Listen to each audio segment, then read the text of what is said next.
tough to look at the Treasury market at the moment for too much guidance here while yields have retreated from yesterday's highs? Is it really time to find tranquility amid the tariff tizzy? Let's get right to the floor show. The perfect person to talk about it. Joining me now, PIMCO portfolio manager and market strategist Tony Crescenzi. Tony, first, I've got to ask you, investors are showing pretty stout resilience in the light of all of these somewhat worrisome headlines about tariffs and deadlines, because we've got a pretty significant rally going on. Yeah, it's as if the tariff information has been socialized to a great extent. And there's this idea that, and you can go back 100 years, there's a book written in 1921 called Risk, Profit, and Uncertainty. The idea of uncertainty being either measurable or not.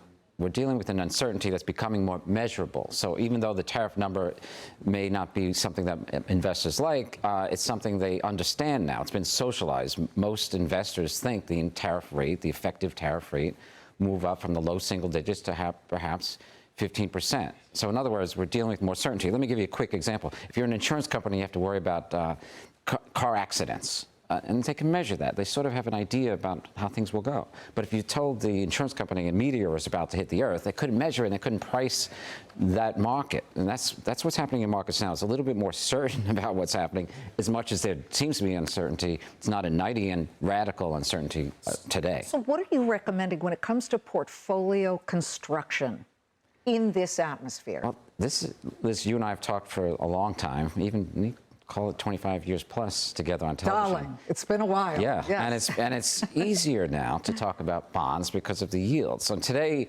an investor in bonds globally, it's a $150 trillion supermarket, can achieve a yield of between 5 and 7% on AA average credit quality. What does that mean? AA, according to Moody's and Standard & Poor's, means that you have a 99.98% chance of getting your money back. And typically, that starting yield is what determines your return. So 5 years from now, I'll probably be able to tell you that your return was between 5 and 7%.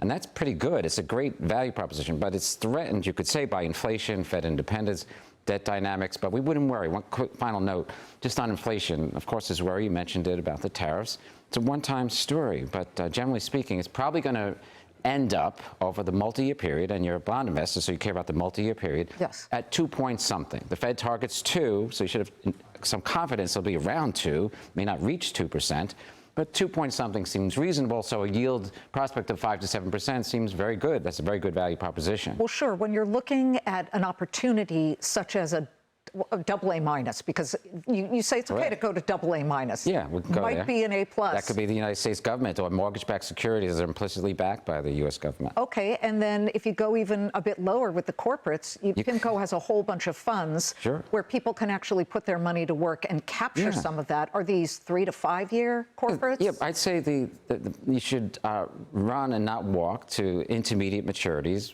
5 to 10 year maturities. The longer end of the yield curve, longer maturities with some concern about the U.S. indebtedness, probably want to underweight those. So you want to be in income-oriented fund, total return-oriented funds, global bonds funds with maturities in that 5 to 10 year context, and also with the high credit quality, which you can achieve through various means, including what we call securitized products. These could be packages of credit card loans and automobile loans that have AAA ratings. When you look at the 10-year U.S. yield, 4.46%, you're actually recommending that people should broaden their horizons and go into maybe other countries' so-called treasuries. So the U.K. gilt, for example, that one, and we're talking, let's say, 5 year, because you like that 5 year part, 4.026% for U.S. 5 year. And if we look at what, say, for example, the U.K. is yielding, it's similar.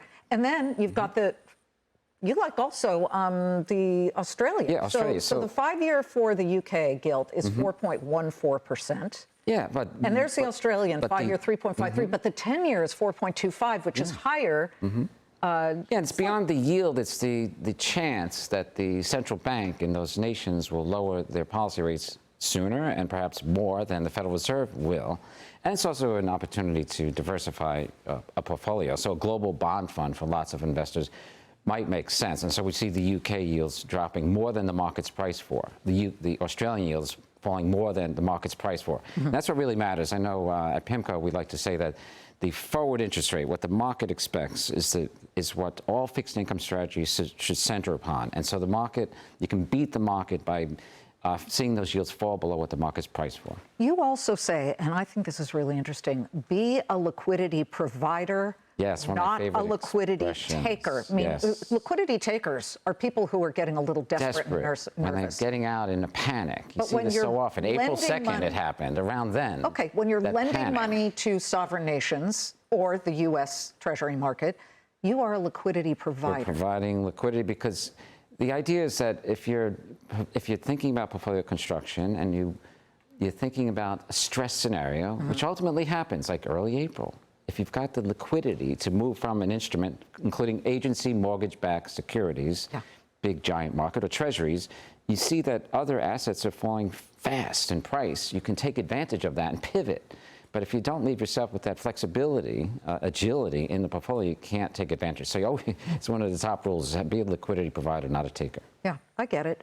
Except that, here's the thing. When you are organizing your portfolio and you're, let's just say, bond heavy, you're protecting your downside risk, but at the same time, you're risking missing a bigger upside in the stock market. True.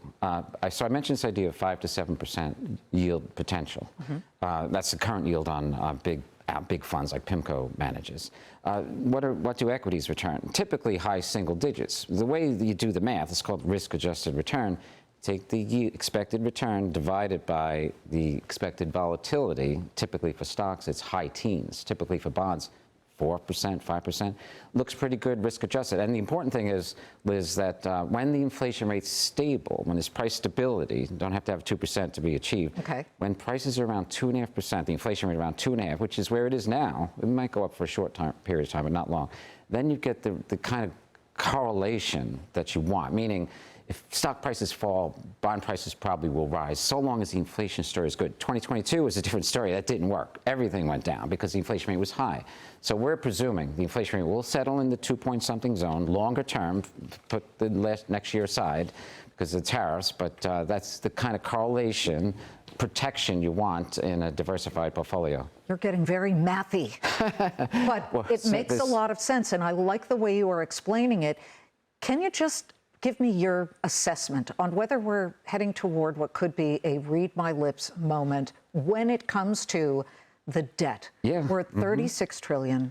This is incredibly worrisome. We're going to talk in a second with Edward Lawrence about what's going on with Elon Musk, who is out there, a flamethrower at the big, beautiful bill, saying it's costing too much. But remember back in the day with George H.